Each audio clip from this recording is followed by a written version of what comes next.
Hey guys, Dozer here bringing you a new video talking about Lexi in the Tales of Aria meta.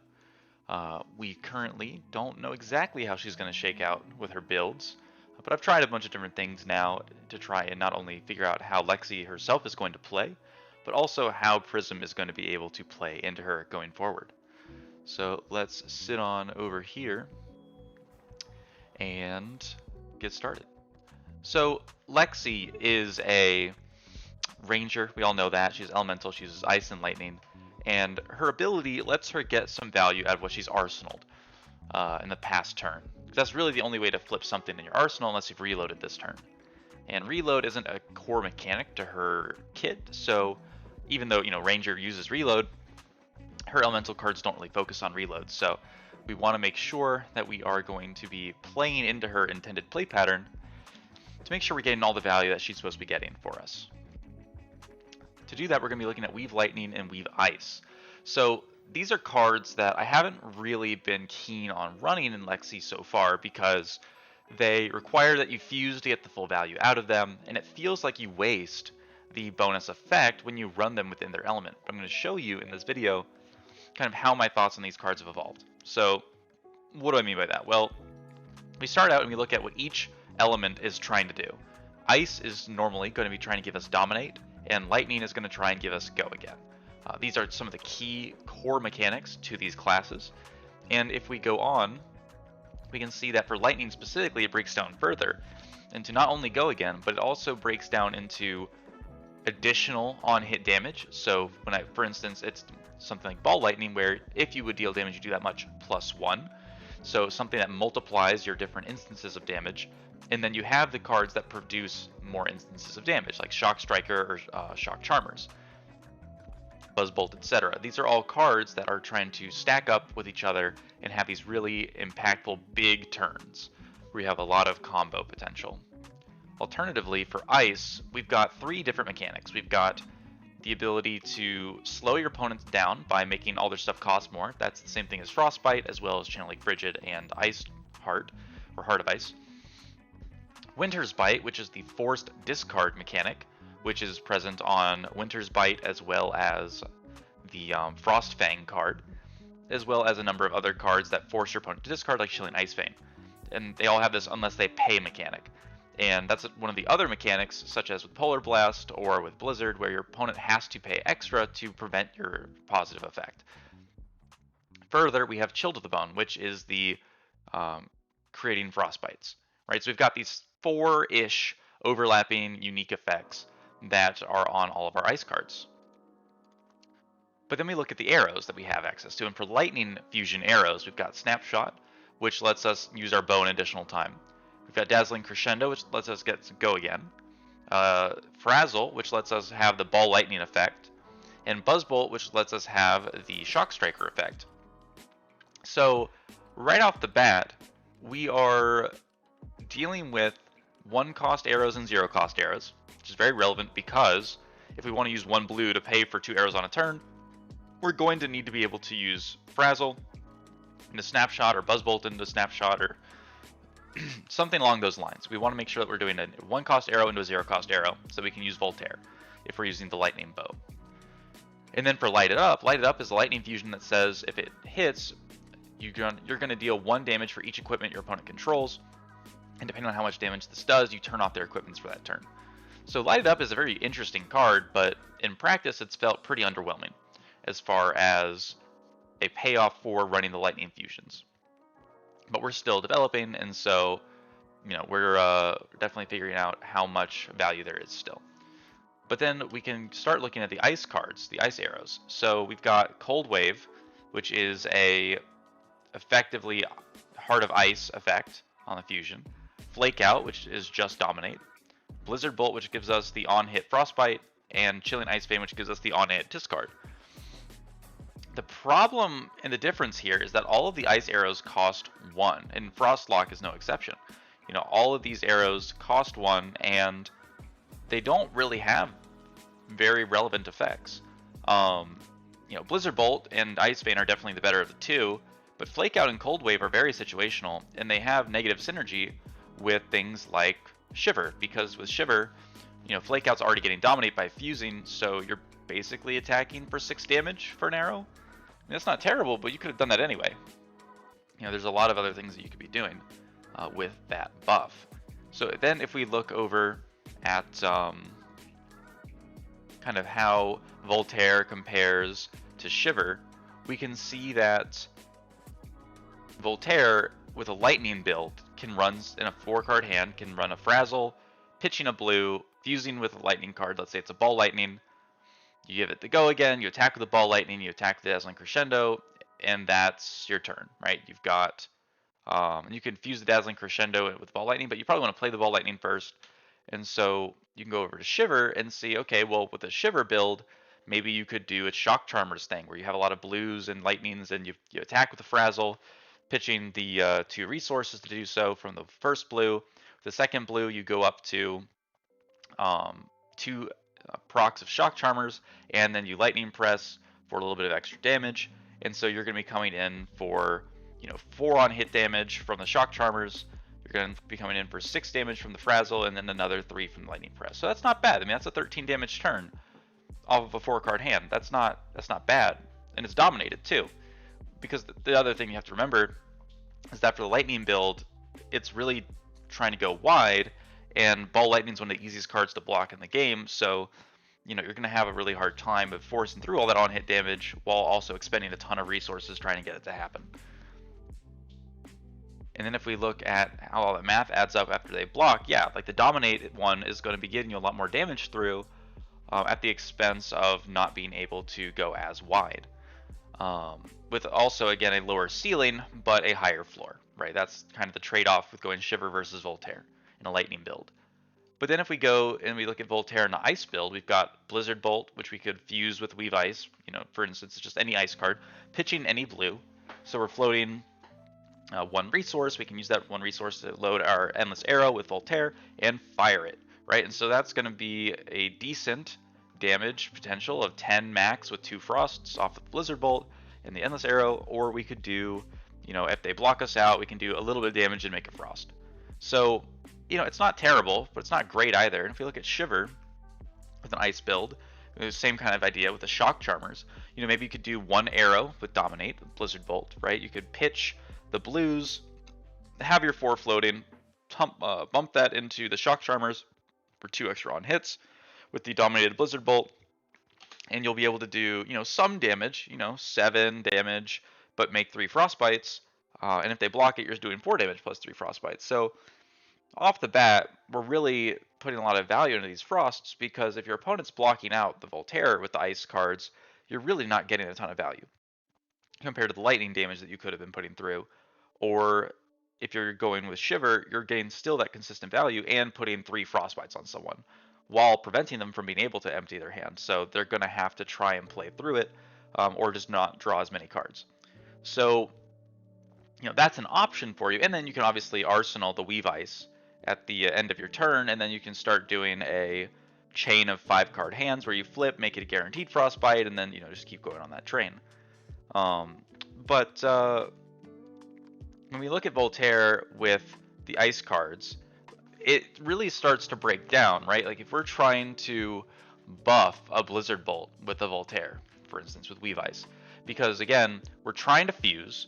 So you would think you'd want to use Weave Ice. So when you fuse, you get the Dominate, right? You get both effects. You get the Go Again and the Dominate. When you have Voltaire plus the Weave Ice, you give it the Go Again from Voltaire, you play Weave Ice, you load Blizzard Bolt with the Go Again, and you're trying to get a second attack off while also getting the on hit. Like that sounds like it'd be a good idea.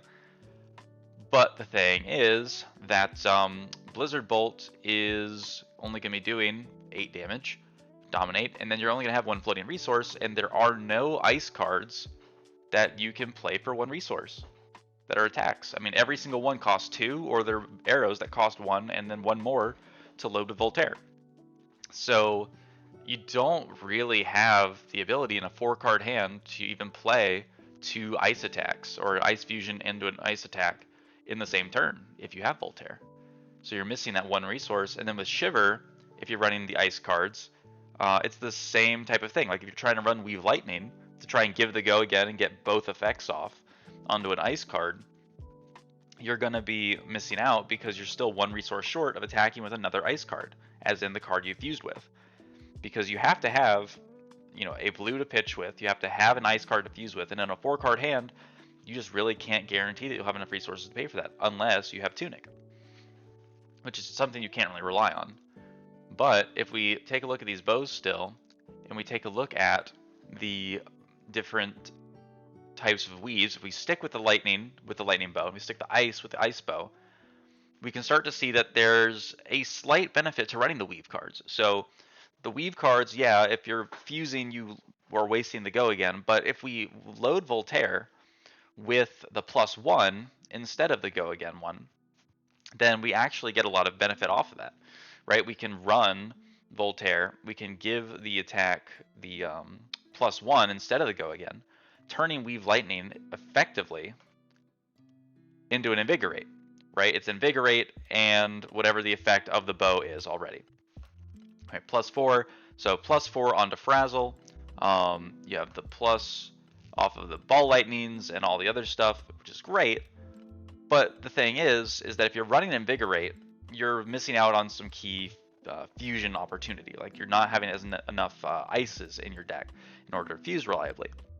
Because ideally, you'd be able to go and flip Weave Ice, get a guaranteed Frostbite, attack with Blizzard Bolt for +4 because of Shiver from hand, and you're coming in for 9 with Dominate. You are coming with 9 Dominate because you're fusing. And then you have the ability to arsenal your Weave Ice and then go into a 5-card hand of the next turn. So, that's, or whatever the ice card was, right? So that's kind of the benefit. And you also could have played Ice Quake with that floating resource too. So that's kind of the benefit of running the ice with the ice, right? Because you can guarantee that you get the +1 and you keep the Dominate, while also guaranteeing the ability to set up your fusions for the next turn. Now, you might also be thinking, well, why don't we just always run Voltaire, and in an ice build, just run Weave Ice and rely on that for the Dominate? Well, you're not always going to be able to get the Dominate on every single turn. There's going to be times where you can't fuse. There's going to be times where, even if you can fuse, you're going to be lacking the Weave Ice card. So sometimes you're going to not be able to attack with Dominate, and if you're not attacking with Dominate in an ice build, you're really giving up a ton of damage. So just of forcing through the blocks, right? You're losing out a lot of your pressure.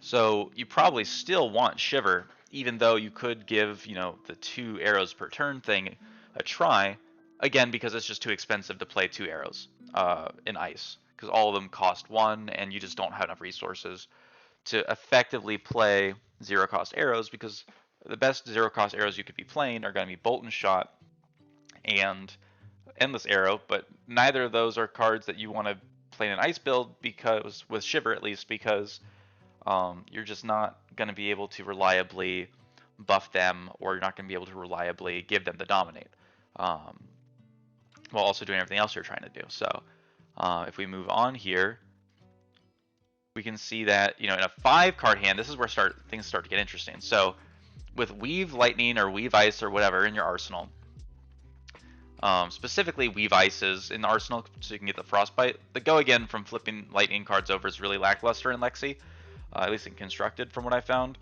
But for instance, we do Voltaire and we look at Weave Lightning. You play Weave Lightning into loading Frazzle, pitching the blue. You attack with the Frazzle, fusing Lightning with Ball Lightning. You attack with Ball Lightning, and then you load Snapshot and attack with Snapshot. That's a 22 damage turn. That's pretty good. And if you are able to attack and they block out, they could full block and still take 6 damage, which is not irrelevant. I mean, that's a pretty good profile of damage with an all red hand and 1 blue. So that's pretty ideal, but as a high end, that's not a bad high end off of just a 5-card hand. Compare that to the Shiver, where you can do flip a Weave Ice into Frostbite, play a Weave Ice, pitch a blue to load Blizzard Bolt, give it Dominate, or +1 in this case, because we already have the fusion from Weave Ice. So you get the +1, and so you're going to come in fusing Weave Ice, and you're going to be coming in for a total of 12 damage, plus 1 guaranteed Frostbite and a Frostbite on hit. So if the other Weave Ice was an Ice Quake, you'd have more Frostbites, etc. But the point stands that you're going to be doing a lot of damage through their block at the expense of having a lower ceiling, right? And you're only putting 2 frostbites on them, potentially a couple more, so it can be very debilitating for the opponent, but in a 5-card hand, the ceiling for lightning is much higher, while again, as we've seen before, the floor is much higher for the ice. You get that consistent guaranteed value compared to the explosive combo value that you have to set up for. And if the opponent is controlling your hand by attacking you with ice effects or pummels or things like that, the lightning build can't block very well. A lot of your cards are going to be 0 blocks, and you need those full combos to do relevant damage. So Voltaire is definitely going to be like an aggro racy deck with the lightnings, and then Shiver is definitely going to be more of that Bravo-esque, I'm going to attack you consistently, I'm going to try and debilitate you and do my game plan, and still not block that well, but try and control you through the tax effects. And so beyond that, we look at all the non-elemental ranger cards. We've got all the Bolton shots, the Endless Arrows, Feign Death, Hamstring, Headshot, Increased Attention, Overflex, Pathing Helix. I mean, you can see all the cards here. The thing is that most of these cards aren't really beneficial for Lexi. I mean, if you're going to run these cards, they have to be really, really strong, because you're giving up potential fusion targets, and you're giving up potential synergy on playing the card, such as with Weave Ice, where you're getting essentially a +4, whereas some of these are only like a +3. So if we look at the cards that are actually left and are still relevant, we're really only looking at Bolton Shot, Endless Arrow, Feign Death, Remorseless, Salvage Shot, Seek and Destroy, Sleep Dart, Take Aim, and 3 of a kind. These are going to be by far the best choices we have for generic ranger cards. Seek and Destroy and Take Aim for the +3 for 0, especially Seek and Destroy being a really threatening on hit for slower decks. Remorseless being a good way to counter faster decks. Feign Death as well. Sleep Dart being very good against very specific heroes. Bolton Shot being a great go wide strategy, especially in Voltaire, where you can give it the +1. Tracking for 5 go again, and it's a 0-cost arrow, so you can load any arrow after that and still keep going. So Bolton Shot is very good in Voltaire. But then you've got Endless Arrow for just reliable recurring value, and you've got 3 of a kind for explosive turns to either fuel your shock charmers, hit your fuses easier, or pay for your other cards and dig deeper for some more arrows. And Take Aim is there to kind of bridge that gap where you're getting the +3, but you're also reloading into your 3 of a kind plays.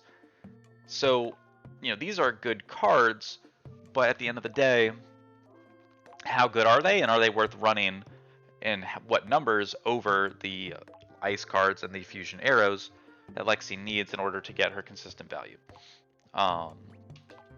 If we move on here, we can just kind of wrap up and say that Lexi is looking to be pretty strong. I mean, she's got a lot of things going for her. She's really fun to play. She's really fiddly and has a lot of options in deck building. There's so many different ways to handle her that anybody that's going to pick her up and figure her out is going to have a good time doing it. And we'll see how strong she ends up once that complexity has started to be solved. I think Weave Lightning and Weave Ice are both very interesting cards to run for Lexi. Especially Weave Lightning, because if you're running the elemental arrows, then even if you're not running lightning cards, Weave Lightning is a 0 for 3, just like any other card, even if they don't fuse, and you're wasting the go again. But it still helps you dual fuse for your Flash Freeze as well as your Ice Storm. So that could be a very valid consideration, and that's something I've started looking at. Is Weave Lightning more valuable than Take Aim?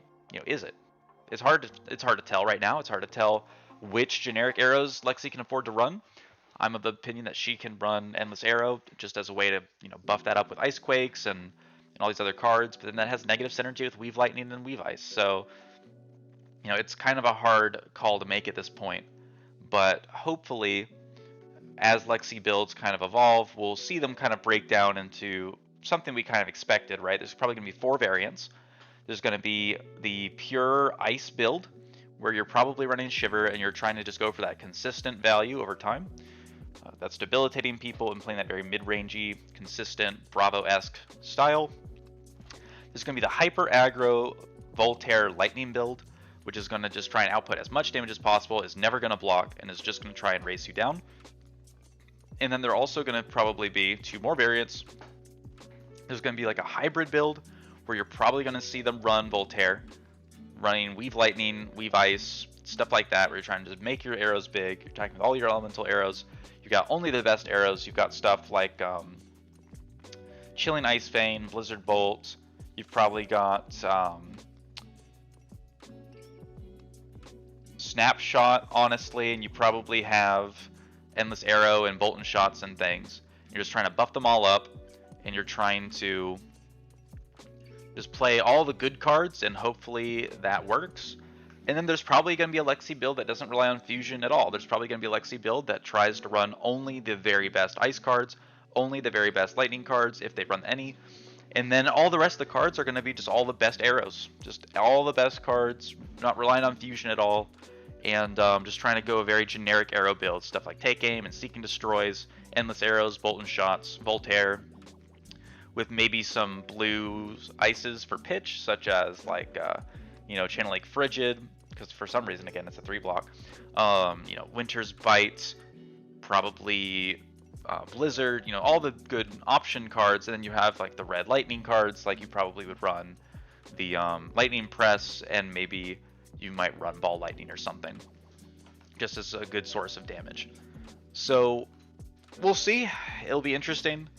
And as far as how this plays with Prism,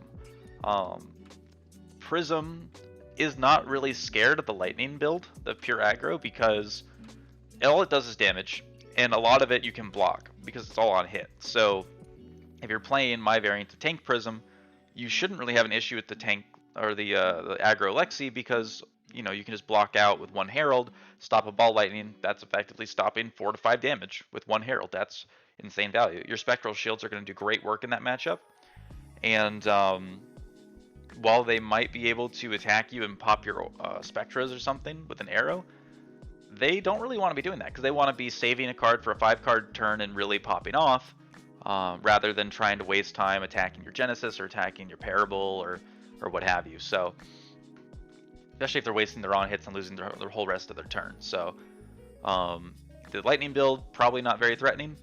The pure Ice build can be really annoying as Prism. If they get Channel Lake Frigid down and they can hold it down and just keep pelting you with attacks, you have to really switch your mentality in the game plan. Like, you can't just do your normal game plan of, play Spectral Shields, protect them, attack, blah, blah, blah. You have to really save those resources until you've kind of drawn out the game. Meanwhile, you'd probably just throw Heralds at the Lexi, like 1 per turn, and just hope that it does some damage to chip her down. And then, because she's not going to be doing that much damage per turn, have some defense reacts, have some cards to pay for those, like some blues in hand, and just do your best to hold out and play the slower game, and get your auras out so that she has to choose between attacking you with her big arrow or attacking your aura. And if you can do that, then you should be good to go. But that's definitely going to be one of the harder ones in the Lexi Prism matchup. And then as far as like the Voltaire hybrid, whatever, all those potential builds that could come up, it'll all come down to ratios, and it'll all come down to how much damage you can stop. The fun fact is that if you're running 3 Parable of Humility, you'll have a pretty good matchup into any Lexi variant that's focusing on Bolt and Shot, because you can flash that in after they can really do anything about it. So unless they've got exactly Lightning Press, you should be able to turn off their go again and deny them the whole rest of their turn. So yeah, be on the lookout for those. I'm still trying to do a ton of testing. It's just taking me a while to get the reps in. There's just so many different things to try with Lexi that while the Prism build hasn't really changed a whole lot, I've been kind of falling back on my old Tank Prism from the calling list, maybe with a couple tweaks here or there, but largely the same list. While I'm trying to figure out the Lexi build and trying to see what that is likely to shape out to be, because as we approach Nationals here, Lexi is going to be one of the characters that people are definitely trying, along with Oldheim and Briar. They all have a potential to be good in the new meta, especially now that the Chain deck has lost Seeds of Agony, and as well as it will not be getting Duskblade. So, we should be able to see some really good variety in the meta coming up here. We might see the return of Rhinar and these other big decks that can really threaten these people that don't want to block. Especially when you can throw pummels into the mix or other hand controlling effects like consuming volition or other such things. So it'll be interesting to see how it shakes out. I will keep you posted to show you what I've come up with and what I've been seeing, and hopefully we can get some gameplay videos recorded here. I've been kind of putting them off because I don't want to record tabletop simulator games. If you made it this far in the video, again, appreciate you watching, but if you could leave a comment saying whether or not you prefer that I keep uploading videos like this, or if you'd want to see a gameplay video on TTS, Tabletop Simulator, as opposed to my normal webcam games. Again, I'd be happy to, do the tabletop sim games, but it's different from what I normally do. So, and I don't particularly care for them myself when I watch them. So, if you want to see those, leave a comment. Let me know. If you want to see just like webcam games, or you want to see the same stuff I've been kind of doing, talking about deck building and theories and stuff, let me know that too. In the meantime, hope you guys take care and stay cool. Peace.